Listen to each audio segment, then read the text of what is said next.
The Hittites were an ancient Indo-European people that appeared in Anatolia, also called the Asia Minor, modern-day Turkey, at the turn of the 2nd millennium BC. We don't know exactly where they came from. Most of what we know today comes from recovered ancient texts. But what is clear, in 1340 BC, the Hittites became one of the dominating forces in the Middle East. The Hittite people can be traced as far back as 1900 BC, in the region known as the land of the Hatti. The Hatti were a native people that were conquered by the Hittites and integrated into the Hittite culture over time. The name Hittite originates from the Hebrew scribes that wrote the Old Testament. The Hittites referred to themselves as Nasili. We have no idea if they traveled to the land of Hatti or if they lived in contact with the Hatti for years before conflicts arose. Before the 19th century, not much was known about the Hittites, other than their appearance in the Old Testament and ancient Egypt's fragmented documentation. By the 1890s, excavations started at Bogaskoy, known as modern-day Bogaskale, Turkey. The site was once the capital of the Hittite Empire, called Hattusa.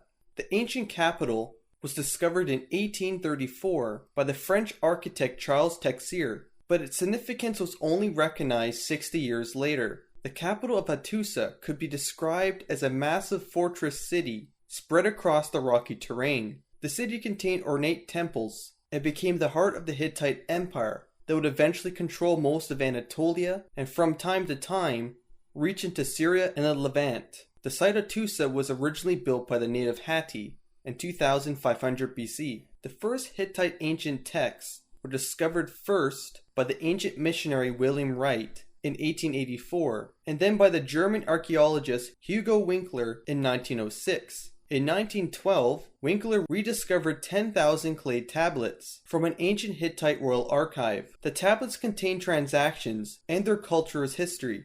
It turns out the Hittite language was cracked in a relatively short time, and Bedřich Hrozný, a Czech professor at the University of Vienna in 1916, was the one to do it.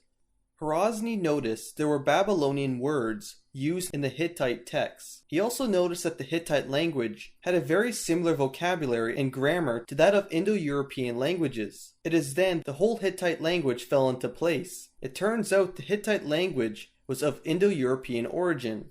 There isn't much left of the Hittites' culture, but what is left is significant. The Hittites were master smelters and were the innovators of the Iron Age. They made iron artifacts around 1400 BC. Iron as a metal is more efficient than bronze.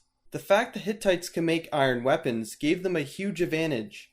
When it comes to religion, the Hittites had thousands of gods, and embraced more when the Hittites met new cultures. The gods were like humans in every way, but better. They needed food and water like every human, different from most gods in other cultures. They were also not all-knowing and could be deceived. Now, what makes them different from humans, you might ask? Each god possesses a unique power that made themselves useful to humans and other gods. Here are some of the names of gods and goddesses that appear most in Hittite mythology. Istanu, the god of the sun. Lawani, the goddess of death. Tarhun, the god of the storms and the king of the gods. Lastly, we have Kumarbi, god of the netherworld. According to Hittite mythology, Kumarbi was once the king of the gods, but was overthrown by Tarhun. Many of the gods and goddesses are very similar to other gods from other cultures, like the Hatti and the Sumerians. Moving on to the Hittite Empire. The Hittite Empire is split into two kingdoms, the Old Kingdom and the New Kingdom. Let's start with the Old Kingdom from 1700 to 1500 BC. The start of the Old Kingdom can be seen as far back as 1700 BC, when Hattusa was raided by the Hittites under the leadership of King Anata from the Kingdom of Kasara.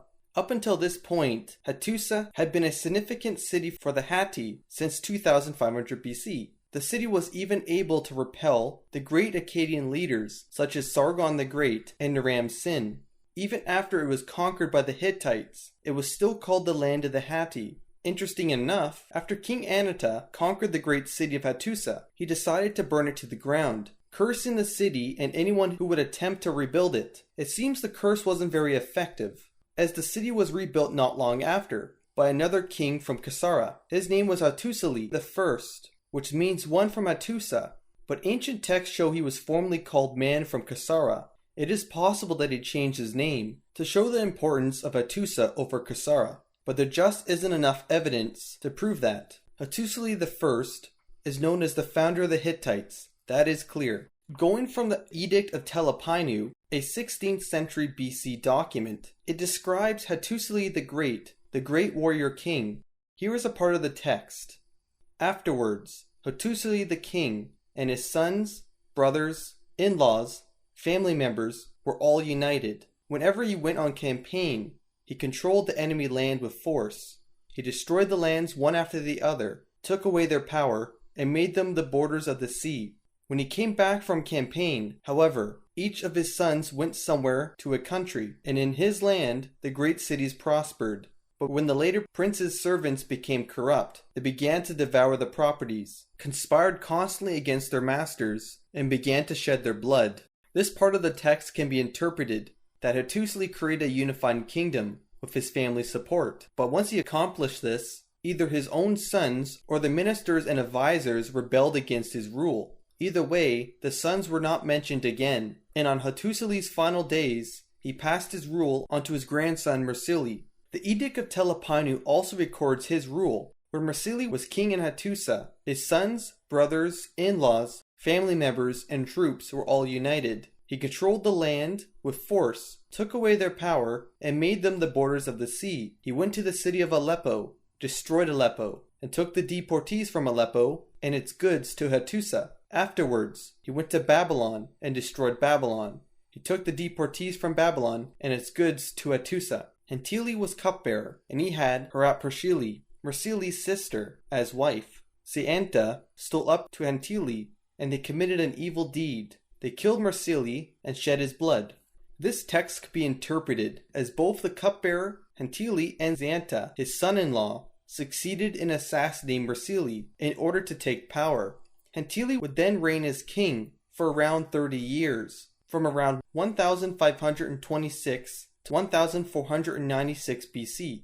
Unfortunately, during his rule, he made little in the way of accomplishments. Seanta had enough of these uneventful years and assassinated him. Seanta took the throne and ruled for 10 years, accomplishing fairly little. He too was assassinated by his own son, Amuna. Amuna ruled for 20 years, from 1486 to 1466 BC. Of Hattusili's unified kingdom, the rule of 3 kings led it to decline, and Amuna was no different. In fact, he was more unsuccessful than his 3 predecessors. Under his rule, the regions taken by the warrior king of the past started to rebel, and Amuna did nothing to stop them from happening. Amuna died supposedly of natural causes, and the kingship was passed to his lesser wife's son, Huzziah I. Huzziah had Amuna's 2 eldest sons assassinated. He would only rule for 5 years, until he was banished from the kingdom by a son-in-law of Amuna, named Telepainu. Huzziah was later murdered. Telepainu was the last king of the Old Kingdom. At this point, the kingdom was in poor shape. Telepainu tried his best to restore the kingdom to its past glory by creating the Edict of Telepainu, in which he is most famous for. But even that wasn't enough, and the history of the Hittites fades away until the New Kingdom in 1400 to 1200 BC. The New Kingdom truly starts with Suppiluliuma I, who took the title as king in 1344 BC. Under the king's rule, he reduced the kingdom of Mitanni to a dependent Hittite state. Even the Levant region and an ancient Egyptian port city of Byblos was taken. The Egyptians were good allies with the Mitanni people, but the pharaoh Imhotep III withdrew support of the Mitanni king, Tushratta. This basically led Suppiluliuma I to do as he pleased. With Suppiluliuma the first successful conquest of Syria, it made the Egyptians fear the Hittite Empire, making them withdraw completely from the Mitanni king. The next Egyptian pharaoh was Akhenaten. At this point, Suppiluliuma was taking slave states left and right from the Egyptians. After the death of Akhenaten, the world-famous Tutankhamun became pharaoh of Egypt. Tutankhamun ordered his general, Horemheb, to lead an offensive on the Hittites to try and slow them down, but this proved to be unsuccessful, as while Egypt's military power was at the point of decline, the the Hittites were growing stronger. With Tutankhamun's sudden death in 1327 BC, his newly widowed queen, Ankhesenamun, could not rule alone. She needed a king and had no sons. She was not willing to marry a servant, so she decided to send a message to the Hittite king, asking him to send one of his sons to marry. As you can see, this is a very strange request, coming from a queen of Egypt. So Suppiluliuma initially had his doubts. After the message was found genuine, he sent his son Zianza to Egypt. Zianza never reached the borders of Egypt. He was murdered, most likely from the general Horeb. Zianza's murder was a spark for the Hittite king. He continued his campaigns, but focused more on Egypt. He conquered the rest of the Levant after his son's death. Suppiluliuma I died from the plague that covered the region in 1322 BC. It is possible that the Egyptians he captured from campaigns carried the plague back to Hattusa. Arnuwanda II was the next to take the throne, but he also succumbed to the plague. He was succeeded by his younger brother, Mursili II. Mursili had little experience, and no one took him seriously. His older brother Arnuwanda was groomed by his father to become king, but it turns out Mursili II had learned a lot from his father and would prove them wrong. He conquered problematic tribes, such as the Kaska. He expanded the borders of the Hittite Empire and kept them secure. Mursili died after a reign of 25 years. The next to take the throne was his son Muwattli II. Here's where things get a little interesting. Muwattli is most famous for the Battle of Kadesh, where he faces off with Ramses the Great. The Hittites were constantly invading Egyptian territory, making them a serious threat for Egypt. Ramses the Great, only in the 5th year of his reign, marched to Syria to capture the city of Kadesh, an important trade spot. The Hittites were aware of the city's great importance, so it was heavily fortified. Ramses was confident that he could take the city. Riding in his chariot, he led an army of 20,000 men, split into 4 divisions. On the other side was Muwattli's army. It consisted of 3,500 chariots, an infantry of 37,000 men. Ramses' overconfidence allowed him and his division to be cut off from the rest of his army, and before the Hittite chariots charged his camp, he sent messengers to find his other 3 divisions. Luckily, one of his divisions made it in time to stop a complete retreat. Ramses led the rest of his division, eventually driving the Hittite army back to the Orontes River, where many of them drowned. Muwattli, still within the city of Kadesh, could have sent his reserves to trap the Egyptians at the river's edge, but strangely enough, he didn't, and never used his reserve troops in the battle. The results of the Battle of Kadesh are interesting. Both sides claimed victory. Ramses failed to take the city, but was able to push through the Hittite army. Muwattli kept the city under control, but wasn't able to show his full might. It seems that his decision to hold back the reserves cost him the outcome he wanted, but there might be something else to it. The Egyptians used a 2-man chariot that had focused on speed, while the Hittites used 3 men for a greater offensive, making them slower. After the death of Muwattli II came his son Mursili III. He ruled for a short period of 5 years. Next to the throne was Muwattli's brother, Hattusili III. It was under his rule that the first recorded peace treaty was created, which was signed in 1258 BC. Here is a part of the treaty. Ramses, the great king, the king of the country of Egypt, shall never attack the country of Hatti to take possession of a part of this country. And Hattusili, the great king, the king of the country of Hatti, shall never attack the country of Egypt to take possession of a part of that country. Today, we see the Battle of Kadesh as a draw for both sides. 2 rival nations came together and realized that neither side could win, as they were equally matched. So they decided to make peace and share their culture's knowledge. The Hittites taught the Egyptians advanced metallurgy, and the Egyptians taught the Hittites advanced agricultural techniques. Both nations would work together until the fall of the Hittite Empire. In 1237 BC, Hattusili died, and the throne was passed to his son, Tudhaliya. In 1230 BC, the Assyrians were on the rise and wanted to take control of the region that previously belonged to the Mitanni. They confronted the Hittites and won at the Battle of Nehria in 1245 BC. From this point on, the Hittite Empire began to decline. The last king of the Hittites was Suppiluliuma II. He was most famous for the first recorded naval battle in history. in 1210 BC, where they came out victorious against the Cypriots.